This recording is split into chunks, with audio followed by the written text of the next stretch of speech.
what if she makes the condition that if they're going to get married, he has to make peace with his father and stepmother, and he like with no choice, he agrees. And what if he, like the extension, the invitation is extended to Indus to go to the wedding, and maybe he says, because he delivers this invitation personally, and maybe he says something to the effect of, to Indus, something to the effect of, I'll understand if you don't want to come. Right. Like, indicating that he doesn't really want her there, and she's not really welcome, but she's invited. Okay, that's good. And when he delivers that invitation is when we can see child Fingolfin and child Finarfin. Yes. Because they should be little kids in this episode. Yes. And that'll show that time has passed since the wedding, because Finway's house is now full of children. No more making gems. Well, they have at least a sister that we're going to kill off later, and probably a sister who's going to stay in Valinor. So we can give him 2 sisters. So there can be 4 small children. Yes. In his household. Do they know Feanor? Is this the first time he's been to the house since the wedding? Maybe. Yeah. I mean, yeah, in which case, so Fingolfin would be probably the oldest, or unless one of the sisters is older. I think Fingolfin is the oldest, if memory serves. Yeah. Again, we can make the sisters however old we want. It doesn't matter. But so if there's 4 kids, I mean, Fingolfin's got to be like 10. Right. Or even older. And presumably the older ones have seen Feanor before. Like, he doesn't come by often, but he's probably come by before. Well, he's probably there for like state functions and stuff, but he never speaks to them. Right. That's good. Yeah, I couldn't really picture like a 15-year-old being, who's that? when he walks in. Like, that doesn't fit. Yeah. Okay. So he delivers the invitation backhanded. I understand if you don't want to come to Indus. After he leaves, Indus can explain to her children what the situation is with Feanor. Yeah. Because we were supposed to get Indus saying, no, he's just like that because of his mom. It's not about you guys. He doesn't hate you all. You gotta understand that your half brother had a different childhood than you. He didn't get to, grow up in a happy household with all the brothers and sisters and the mom. And it was just him.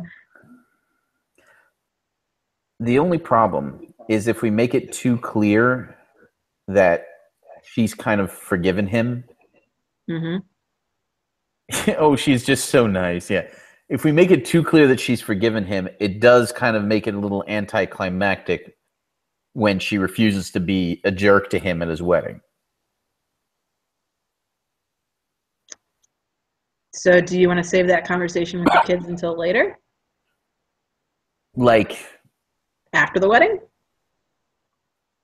Yes. Because maybe have Fingolfin himself ask Indus, Okay. So that can be part of the after the... Right.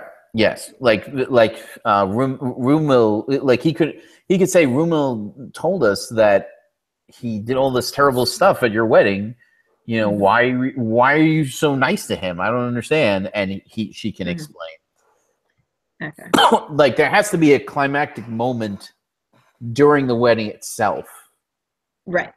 Where she goes out of her way. She doesn't just show up and not be a witch. She actively does something very nice for them. Yes. Like? That's what I'm thinking about. She has to make a hard decision and it has to be difficult. Right, that's what I'm saying. Is like that, like maybe she hasn't really talked to the kids about him because he's not around that much. But she deliberately chooses to make an overture to him when he doesn't deserve it. Right, because he never apologized for his words at her wedding. This is Feanor. He didn't apologize. And yes, I do think that likewise he needs to make a similar decision. I think that he will, her. at least for now. Well, yes, he will invite her. That's the hard decision for Feanor. Right, but I think that when she makes the gesture at the wedding, that he has to accept it.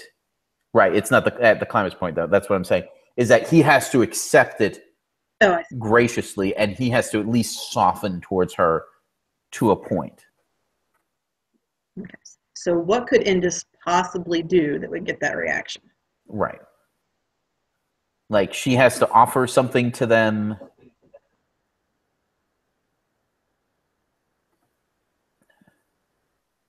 Hard to sell softening a bit as a climax. Yeah, I know, but what else would you do? Like, no, it's her action. It's something that Indus does or says at the wedding that's the point, and Feanor's response to it is him, for once in his life, being gracious to somebody else. Right. As a response. So, but what could she say or do? That's right. I'm kind of stuck.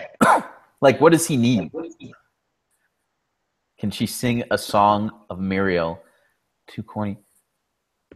Actually, I kind of really like this. If she go on. Presumably, the mother would have a role in the wedding. Yes. Right.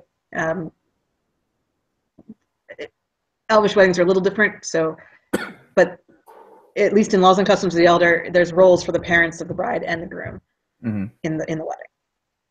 I don't know if we're to that point yet. It's Valinor, it's early days, who knows? We can do whatever we want.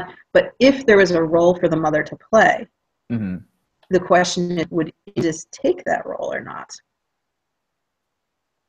For instance, if the,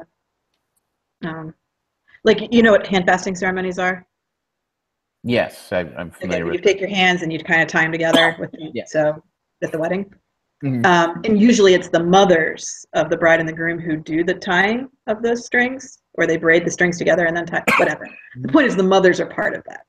Right. So if there was something the mother is supposed to do, would Indus not do that thing and specifically not take Muriel's place at that time? I have an idea of using something like that. Okay. What if, because there's opportunities at certain kinds of weddings, there's opportunities for like proclamations to be made and whatnot.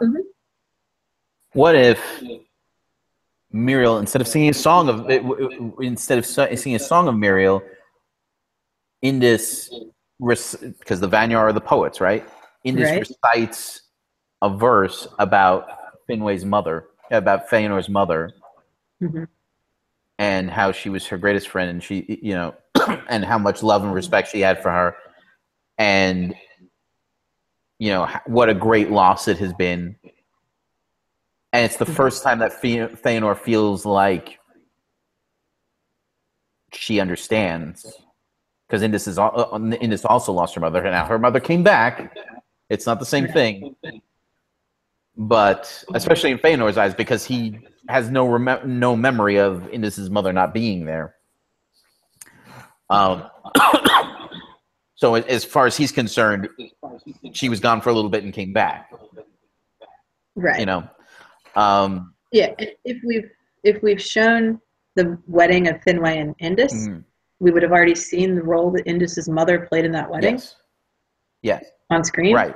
So whatever that or is, Finway's mother. It's at that time. Or Finway.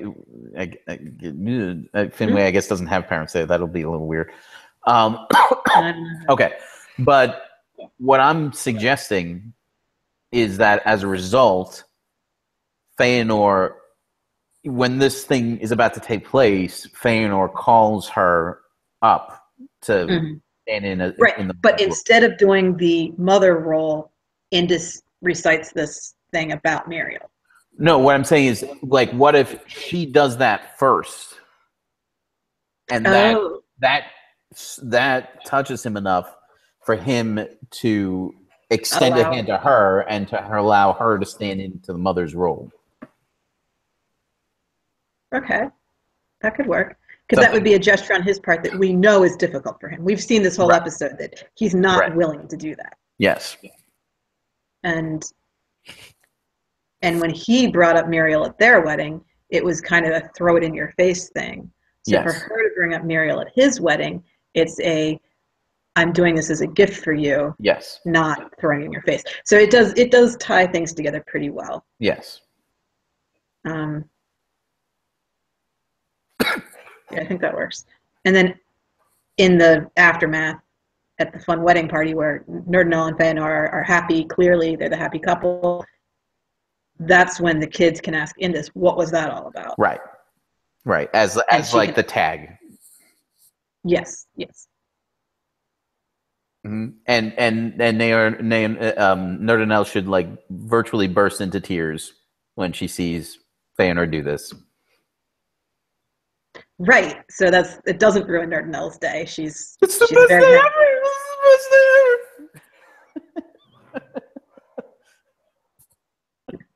And 1 year later, Mithras is born. Exactly. So, and maybe we can have in this explanation to Fingolfin turn into voiceover, and we start to see, and then we see baby Mydros, and we start to see. I don't know if we can see Fingolfin. I mean, I guess Mydros is going to have to be significantly older than Fingon, or we can just not show that. We don't need to show baby Mydros in this episode. Well, there's no reason. Let's not have voiceover. Yeah, I think ending it with the wedding is fine. The next episode will clearly be years later, so then we can have kid Mithros and kid Fingon, and we'll be fine. Voiceover is lazy and generally terrible. All right, yes, fine. It is. I don't disagree. It's just if you rely on voiceover, that's a bad choice. No, I understand. Okay. All right. Did we do it? I think that is a wrap. I think we got everything done. Now, good luck actually getting this all to be 1 hour long. I think we put every minute of screen time to use this time. I'm thrilled about that. I'm still working on stretching episode 1 past like 20 minutes. You mean season 1, episode 1? Yes. Oh yeah, that's hopeless. No, it's not hopeless. I'm hopeful. I can do it. Estelle, yay. It's not hopeless. I can do it. I have taken on a crazy task for myself. All right. Awesome. So this has been the SilmFilm Script Discussion Season 2, Episode 7.